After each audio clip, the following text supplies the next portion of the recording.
Hello, Gramster Chefs!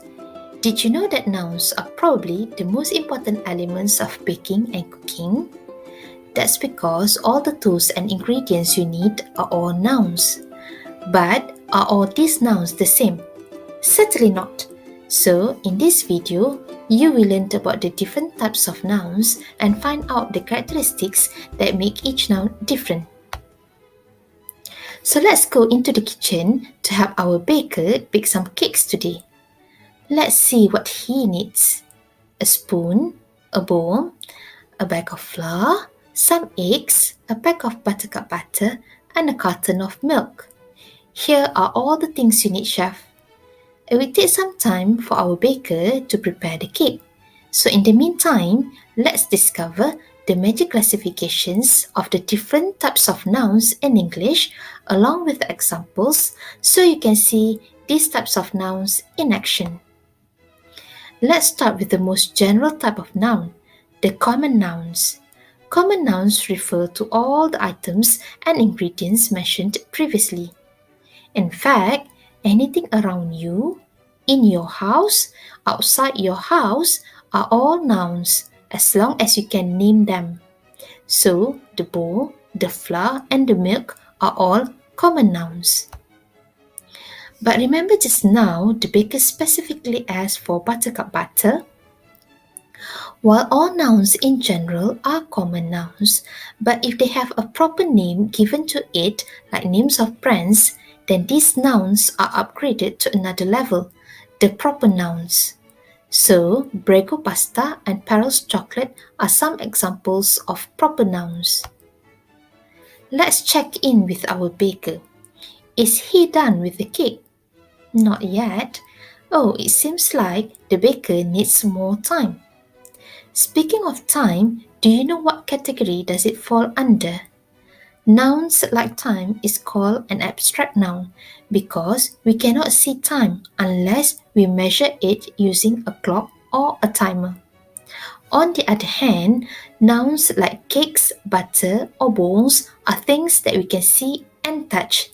These are known as concrete nouns. Our baker is mixing the ingredients for the cake right now. Previously, he measured the flour, sugar, and butter according to the recipe. It seems like the kitchen scale was used. Do you know why? Well, that's because those three ingredients are all uncountable nouns. You don't want to measure each sugar granule now, would you? So, for uncountable nouns, you need to measure them and we use quantifiers like a tablespoon of butter. However, for nouns like eggs, you only need to count the amount as required in the recipe.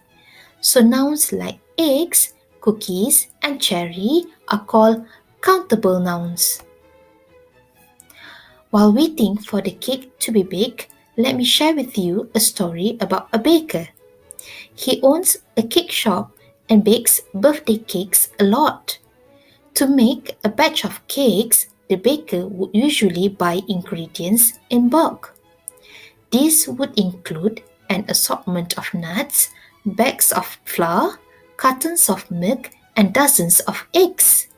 Now, cake shop and birthday cake are examples of compound nouns because they are made up of two or more words. Lastly, a batch of, cartons, and dozens are examples of collective nouns because they refer to a set of things. Let's check in with our baker. It seems like the cake is still in the oven. While I continue to wait, why don't we recap the types of nouns? We have here 8 types of nouns altogether, which are common, proper, abstract, concrete, countable, uncountable, compound, and collective nouns. So there you go, Gramster Chefs. Now it's your turn to expand your grammar knowledge by reading the notes provided and complete the learning activities to check your understanding of nouns. So are you ready for the activities? Get your tools prepared and bake your own cakes.